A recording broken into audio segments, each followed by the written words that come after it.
मानुष जन्म दुर्लभ है, मिले न बारंबार।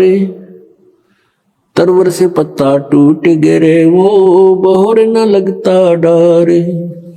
राम रटत कन्या भली, साकेट बलो न पूते। छेरी के गल में गलथना, जिसमें दूध ना मूते। राम रटत दारी दर भलो, टूटी घर की छान।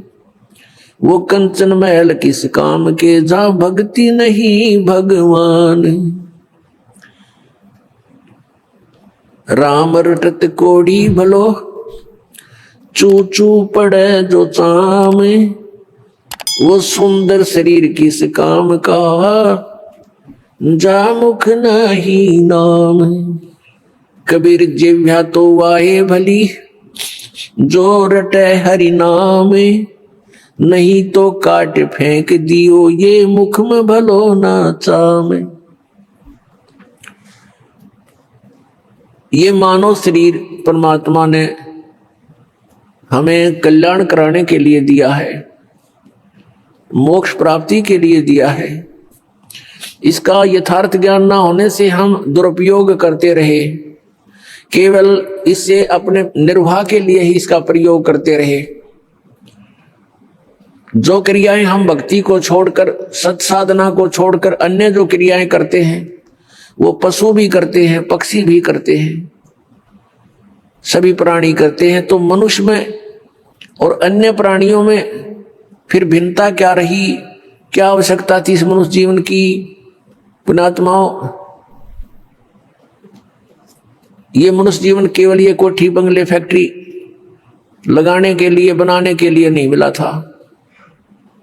परमात्मा आए स्वयं पूर्ण ब्रह्म, और बनारस में, काशी में, भारतवर्ष की पावन पृथ्वी पर 120 वर्ष तक यहां रहे। एक झोंपड़ी में, एक हट के अंदर उन्होंने अपना गुजारा किया। सारे ब्रह्मांडों के दाता, सतलोक के मालिक, सचखंड के निवासी, सर्व सुख संपन्न देश है वो सतलोक, और उसको छोड़कर अपने बच्चों के लिए, आपके लिए, हमारे लिए वो परमात्मा यहाँ आए। और उन्होंने एक ट्रायल करी, एक रिहर्सल किया, एक उदाहरण दिया, उदाहरण पेश किया उन्होंने कि यहाँ पर तुमने ऐसे रहना चाहिए। इससे अधिक यदि तुम धन जोड़ने के लिए प्रयत्न करते हो तो ये तुम्हारी अज्ञानता है। घर तो 3.5 हाथ, गणा तो 4.25। कह कबीर अधिका गहे, ताको नहीं विचार। ये अब प्रत्येक प्राणी, मनुष्य शरीरधारी का प्रत्येक प्राणी का शरीर 3.5 हाथ का, उसके अपने 3.5 हाथ का होता है। तो परमात्मा कहते हैं यदि आपने एक कोठी बना ली, ऊपर नीचे 3 मंजिल बना दी, और 4-5 कमरे एक मंजिल में हैं, 15-20 कमरे आपके पास हैं, कक्ष हैं, तो उसमें कहाँ सोते हो आप? एक कक्ष में एक 4पाई जो 3x6 की होती है,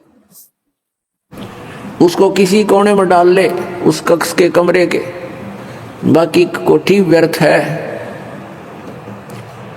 तो पुण्यात्माओं, हम जीव हैं, हम देखा देखी करते हैं गलतियां, और वो पीव थे, सर्व संपन्न होते हुए भी कभी भी डगमग नहीं हुए, एक झोंपड़ी में आजीवन रहे।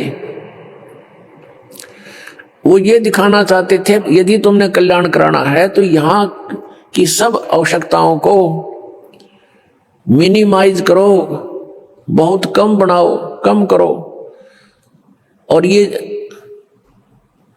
अननेसेसरी जो आपकी रिक्वायरमेंट है, अनावश्यक जो आपकी आवश्यकताएं हैं, ये आपके भक्ति में बाधा है, ये टेंशन पैदा करती है, और टेंशन से भगवान की भक्ति नहीं बनती। आप ये देख करके कि उसने ऐसी कोठी बनाई, मैं भी ऐसी बनाऊं, उसने इतना पैसा कमा लिया, मैं भी कमाऊं। आपने परमात्मा पाने के लिए परमात्मा कबीर जी द्वारा दिए गए उदाहरण, उनके द्वारा दिए गए ज्ञान को आधार बनाकर कदम रखना पड़ेगा। तब हम सफल हो सकते हैं।